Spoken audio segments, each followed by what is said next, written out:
नमस्कार मित्रों। दैविक शक्तियां मंत्र में निहित रहती हैं। उस देवता, उस देवी, उस इष्ट के प्रति वह मंत्र इस प्रकार से निर्माण किया जाता है कि उस मंत्र में स्तुति रहती है। और जिस बीज मंत्र में जो बीज लिखे रहते हैं, जिन्हें हम बीज कहते हैं, उन बीजों में शक्तियां निहित रहती हैं सूक्ष्म रूप से। जब कोई साधक मंत्र पढ़कर उन बीजों को लगाता है, जैसे ह्रीम श्रीम क्लीम क्रीम, तमाम इस तरह के हैं अलग अलग देवी देवताओं के, तो उनको वह जाप करता है तो उसकी आवाज समझते हैं, झनकार, जैसे श्रीम, हमारा शरीर भी झनकार करता है, ऐसा बोले। ह्रीम, कितनी हमारे अंदर शक्ति आती है, हमारे अंदर की जो वायु है वह हमारे ब्लड में और नाड़ियों में स्पंदन पैदा करती है।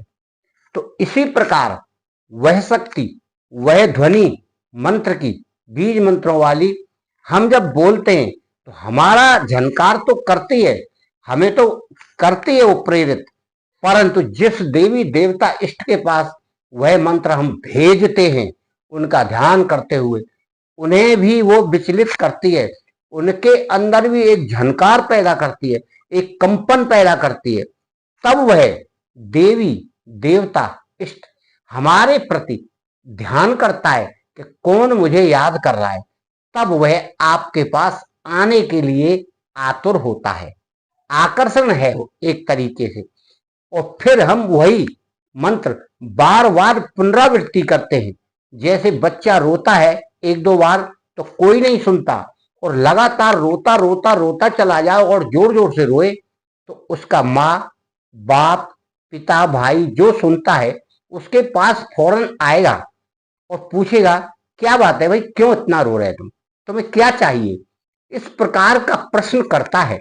जब हमारे सामान्य जीवन में जो क्रियाएं हैं वही क्रियाएं हमारे अंतर्मन की, सूक्ष्म मन की, हमारी शक्तियों की, हमारी भावनाओं की और हमारे ज्ञान की क्रिया है, जिसे हम भली बात जानते नहीं है।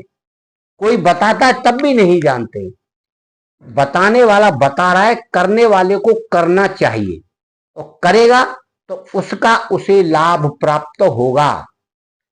ऐसी क्रियाओं को हम बताते हैं जो शास्त्र संगत है। ऐसा नहीं है इधर से उठाई उधर से उठाई, कहीं से भी उठा के छाप दी।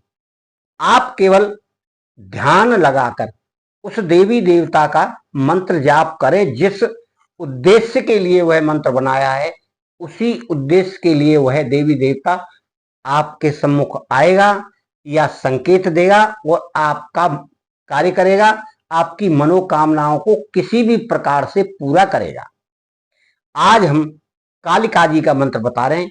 यह काल के मंत्र ऐसा मंत्र है कि आपको शक्ति प्रदान करेगा, और आपको इस मंत्र को जाप करने के लिए, यानी अमावस्या के बाद शुक्ल पक्ष आता है, प्रतिपदा यानी पहला दिन से लेकर पूर्णमासी तक चांद बढ़ता है, उजाला करता है।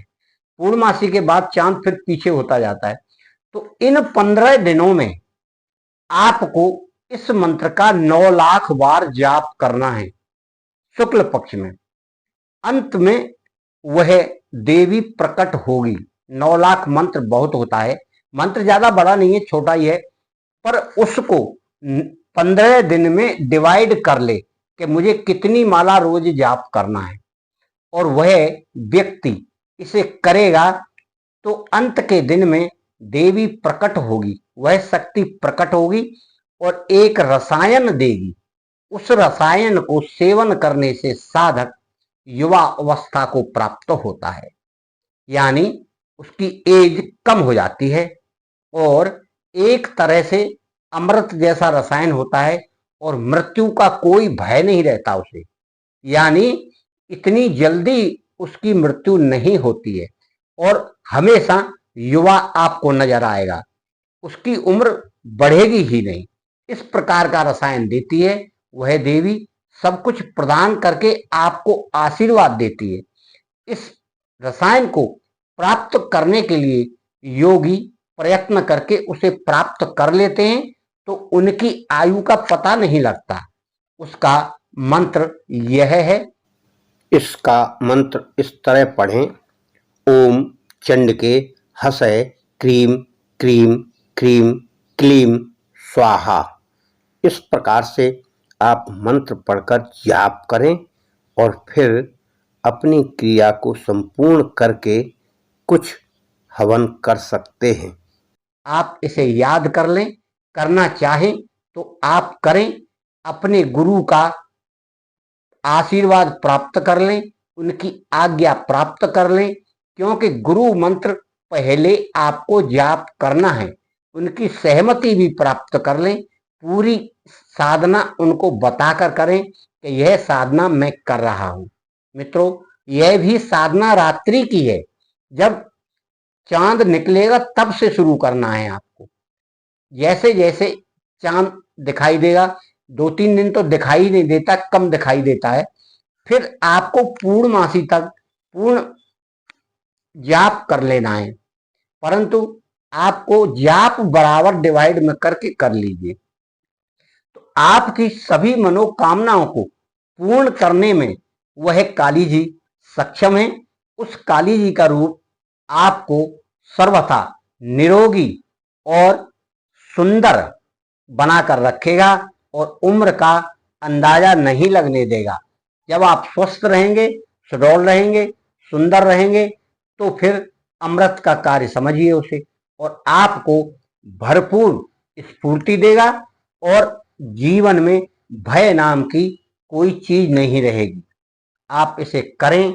अगर कोई साधक ऐसा है जो इतने मंत्रों का जाप कर सकता है तो वह इसका लाभ उठा सकता है, और अगर कोई व्यक्ति यह कहता है कि भाई ये ऐसा नहीं हो सकता तो इसके लिए तो मैं आपको लिख के दे सकता हूं। सभी मंत्रों में शक्तियां हैं। जब कोई एक साधना एक समय पर संपूर्ण नहीं होती है या उसका फल नहीं मिलता है तो साधना हमको 3 बार करना होती है। एक बार में नहीं हुआ दोबारा करिए, दोबारा में नहीं हुआ कुछ दिन छोड़ दीजिए फिर दोबारा करिए। तीसरी बार में उस शक्ति को आपको वह वस्तु, वह आशीर्वाद, वह जो भी आप मांगना चाहते हैं आशीर्वाद वह आपको मिलेगा, क्योंकि देवी देवता एक सीमा से ज्यादा देर तक रुक नहीं पाते हैं, तुरंत आ जाते हैं, साधक की मनोकामना पूर्ण करते हैं। मित्रों, आप सावधानी पूर्वक हर कार्य को करें, आपके भले के लिए यह वीडियो है। आप ऐसा कोई कार्य ना करें कि घर गृहस्थी में अहित हो, या आप बिना जानकारी के कोई करें तो आपकी ही जिम्मेदारी होगी। गुरु के मार्गदर्शन में करने में क्या आपत्ति है आपको? उनके मार्गदर्शन में करिए, उनसे सहमति लीजिए, वो बताएंगे। बीच में कोई परेशानी होगी तो आप उनको बात करिए तो उसका हल निकालेंगे। तो इससे आपको पूर्ण सफलता प्राप्त होने के चांस हैं।